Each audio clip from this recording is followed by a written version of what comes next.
And oh yeah. Oh. I love it. I love it. I love it.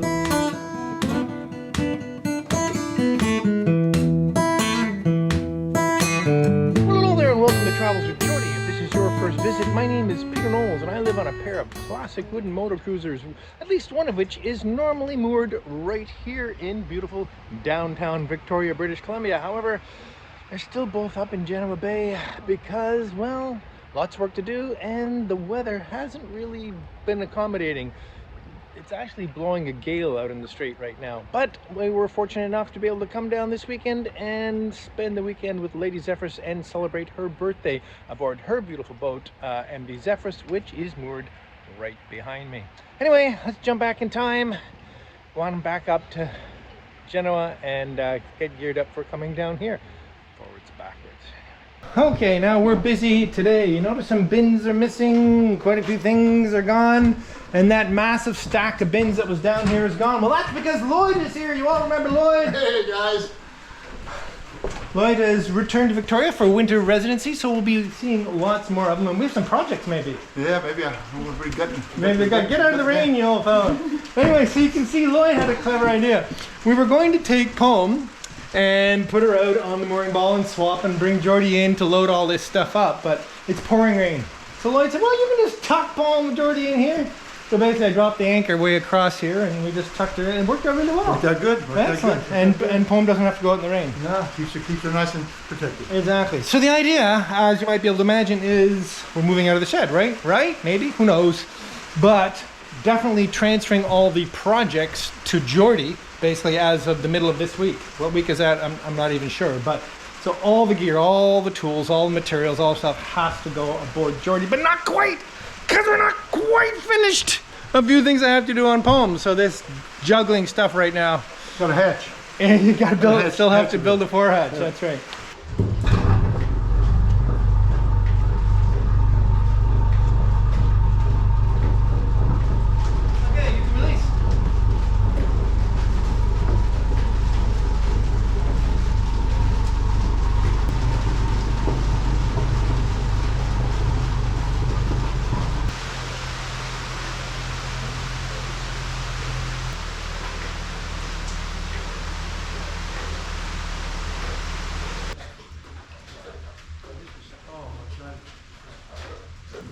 This could have been a bit better. This spot here.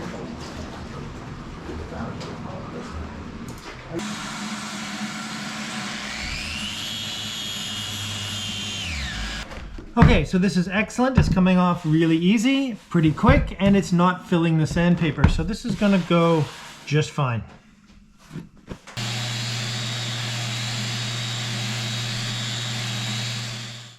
Okay, good morning. Well, I didn't get this done last night. It got too late to make noise. And I really want it done before we take Geordie down because we'll be there over the weekend.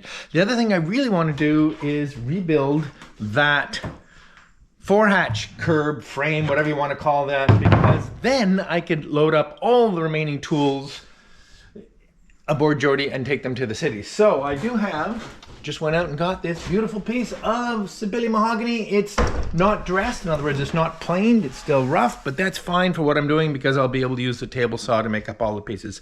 Okay, let's get started. Okay, so I'm not terribly disappointed to be rebuilding this because frankly it was an inferior piece. I very much doubt it was original, especially because it was put on with Robertson screws. It's made out of some very light substandard wood and was pretty ratty. So let's rebuild it just a little bit better.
Okay, using a table saw to dress wood may not be ideal, but you can't say it didn't do a fabulous job. Really, really quite pleased. Okay, what I'm going to do for my version of the hatch is I'm actually going to do the mitered corners because I believe that is neater and tidier and leaves no exposed end grain on the exterior of the boat. So to do that, I need to put perfect 45s in this, and I don't think I'll do that with the circular saw. I think the chop saw, if I can find it. This is one tool that I don't think will return to the boat with me, which is a shame because chop saw's a lovely thing, but limited space, limited space. Okay, make sure we're nice and square.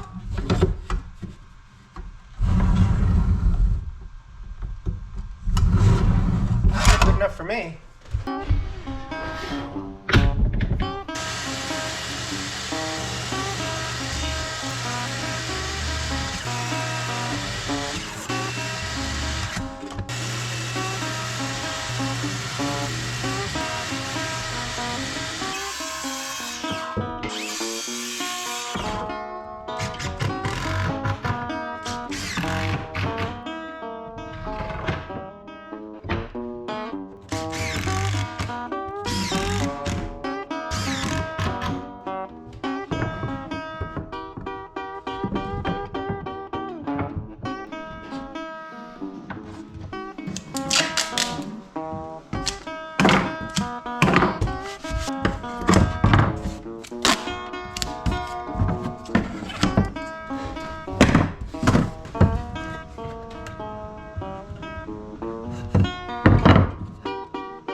Okay, so that's as far as I'm going to sand it now. It's just barely sanded so that the sealant is cleaned up to the edge of the seams.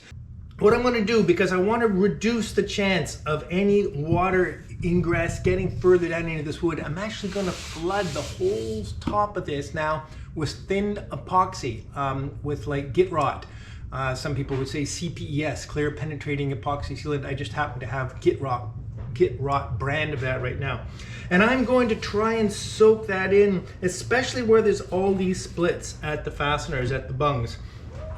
because they're definitely prone. You can see that there is water damage in here already, and I'll never be able to sand that out. I'm so fortunate that I have not sanded through any of these bungs. That's what I was really, really worried about.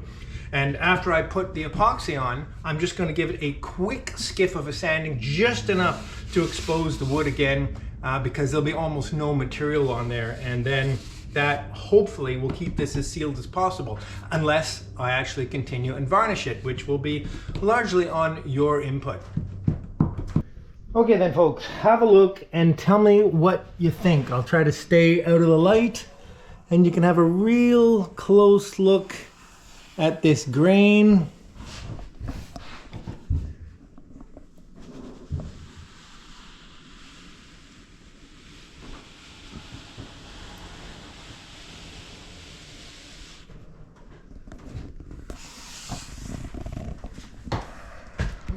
Kind of does look like mahogany too, doesn't it? Anyway, let me know.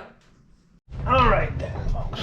Again, no association with git rot. I just happen to have some, so I'm just going to squeegee it in the various places, mostly along the fasteners.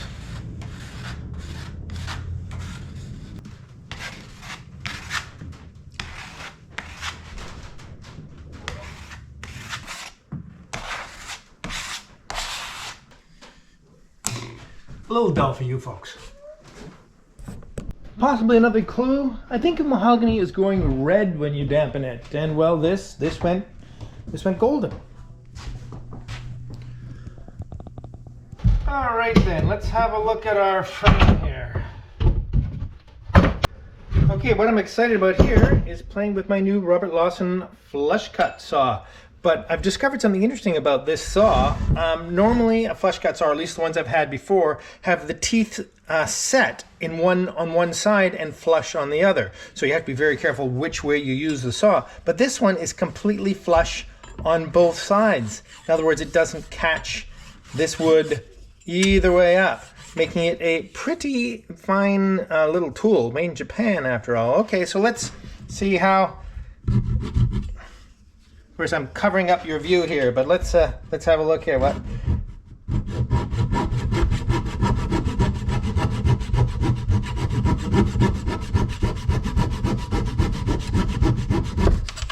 That's a very nice flush cut. Very nice.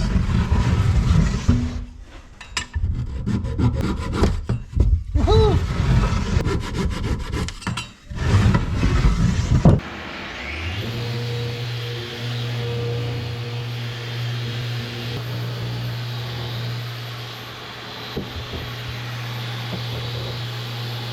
Okay, what we have now is a pretty tidy box thing. If you're wondering what I sit the work on when it's hanging over the edge, just my garbage can. Okay. This beast. Okay, so what I've done is I put a little straight cutting bit in here, and I'm going to make successive cuts to cut that big rabbit out. And there's a reason I have to do it in this direction, and I'll get to it now because you may be wondering. Eventually I have to put a camber on this because of course the top of the deck is cambered, and the camber will be in this direction. Well, what I'll do first, I'll just sand the camber or possibly plane it in the top edge, but then I can use that top edge as a guide across the fence to cut the same camber in the rabbit. Okay. Let's wait till we get there. Okay. Let's cut some wood off. It's looking pretty nice now. It's kind of hard to slice into it. Okay, so long as I start on the bottom with the first cut, it will then be well marked as the bottom. Okay.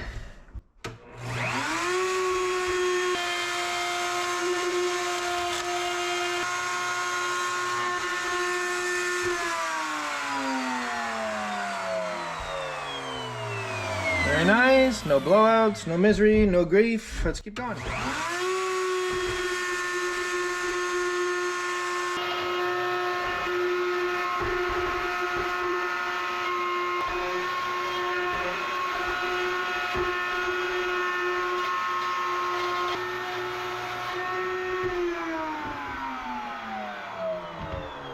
let's try that.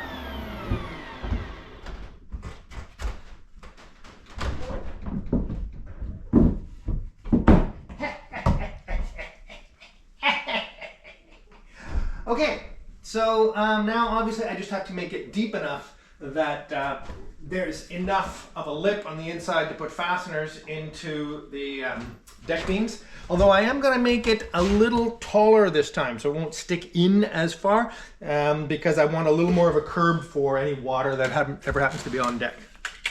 This is pretty cool.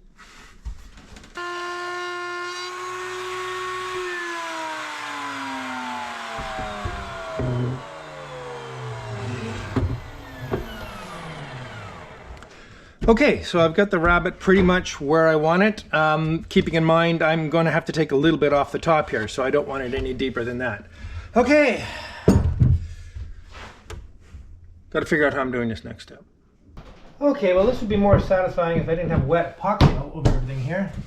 Okay, so what I have to do is figure out how much of a curve I got to put in this. There is not all that much camber to this actually. Anyway, okay, let's describe what we've got. So this is just rocking on the deck, therefore drawing a curve. Just happened to be the right shaped piece of wood.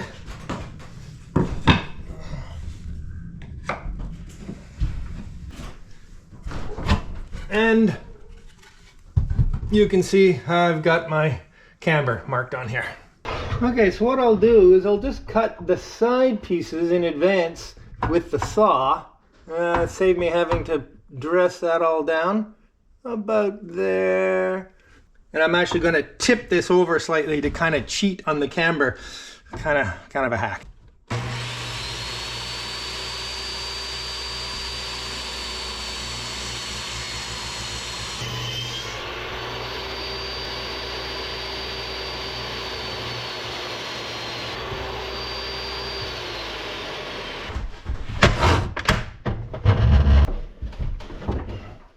So you can see by tilting the blade slightly, it follows the line a little bit. That worked out okay.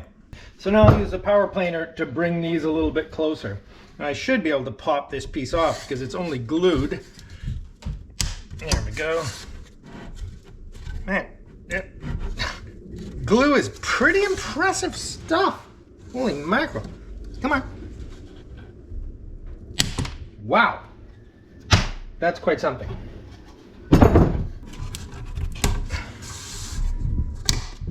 Holy mackerel, it pulled the wood apart. I love it. Okay.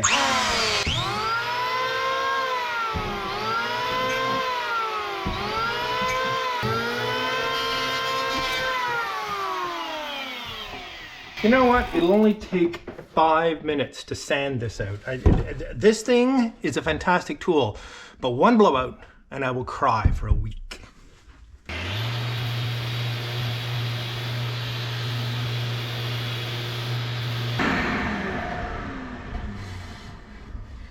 All right, okay, maybe a little more than 5 minutes, but that worked out really well. Really well. Okay, what's next? Next is transferring this curve to this edge here so it can sit on the deck properly, and I think I have a solution for that. Let's. So, I have a love-hate with this thing. If I use the curve I just sanded as a guide, I technically, if I'm very careful, can route that same curve in this edge, right? Right. So let's just set this up, right about there. Okay, let's do a test pass.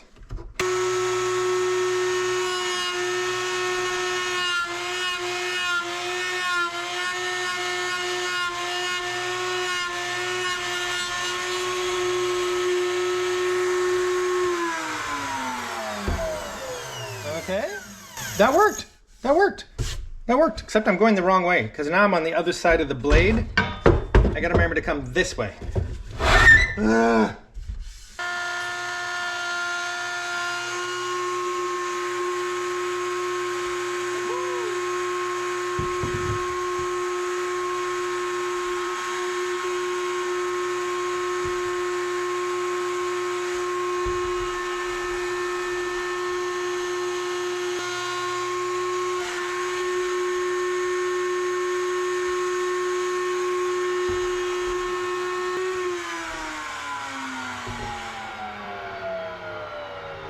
All right. All right. All right. All right. All right.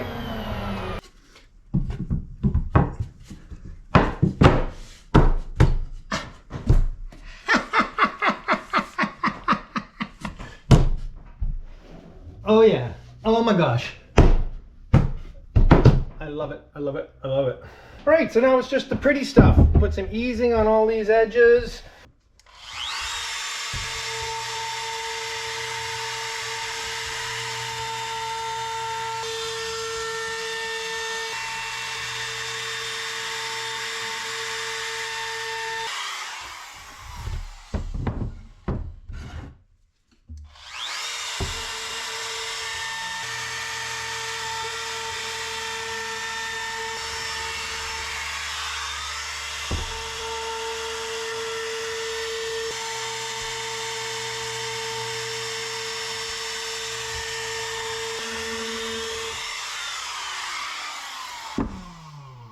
Very cautious at the corners, and of course these corners I'll hand sand.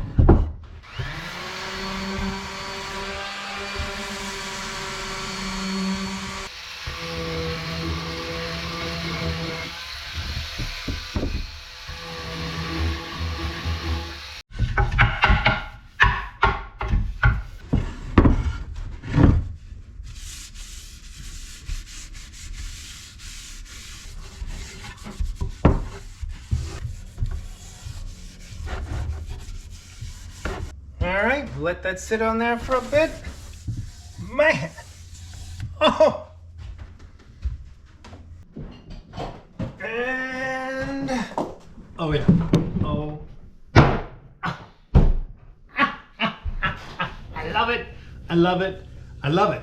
If you love it, why don't you consider sticking around and subscribing? I'd love to have you. And if you love it, consider sharing it with that friend of yours who might also like it. And of course, if you love it, perhaps you'd consider supporting the show through PayPal or Patreon. Links are down below. Well, hello there and welcome to the Travels with Geordie Beer of the Week, coming to you this week from the cozy wheelhouse of MV Zephyrs in beautiful downtown Victoria. We have come to town to celebrate Lady Zephyr's birthday. Happy birthday! Thank you. Look at my well-trained dog. Well-trained dog. Finnegan is jumping right in there.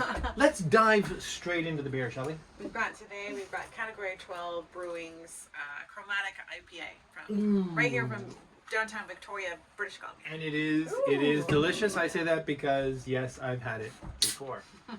So, happy birthday, Lady Zephyr's! Why, thank you. It's fun that we had an opportunity to come down. Poem is sort of stuck in Genoa Bay because the weather is just not suitable to bring her down just yet. This time of year, good weather windows are few and far between. We're having an atmospheric river. I know, it is really, really nasty. In fact, it's a gale out there. Oh, it's a gale river. Yeah. Anyway, Finnegan, what are you enjoying over there? Fish skin. Yum. Everybody gets a treat. Absolutely delicious. Good. All right. Was that for me? Yeah, that's for you. Excellent. Well, cheers. Happy birthday, Lady Zephyr's. Look at all that beer. Cheers. Oh, yes. A favorite of mine. Happy. It's very hoppy, no doubt about it. All right, then. So we need to give away 2 shirts this week because we forgot last week. We did. So the first one's going to go to Andy Bartlett. And the second one is going to go to James Glass. Well, congratulations, Andy and James. Send us off an email at swag@travelswithgeordie.com. We'll make sure you get your shirts. Cheers. Cheers. Cheers again. Cheers again. Oh, it's endless cheers around this. Well, we are just about to go out and get soaking wet to run downtown to have a birthday dinner at one of our favorite places. So we'll let you go promptly, but we need to leave you with a word of the week, and it being a festive day. Birthday! Birthday will be the word of the week this week. I'm sure you all have someone in your life that you love and know about that deserves birthday wishes. and maybe that someone is on the screen. Cheers! Happy birthday! Thanks! See you next week.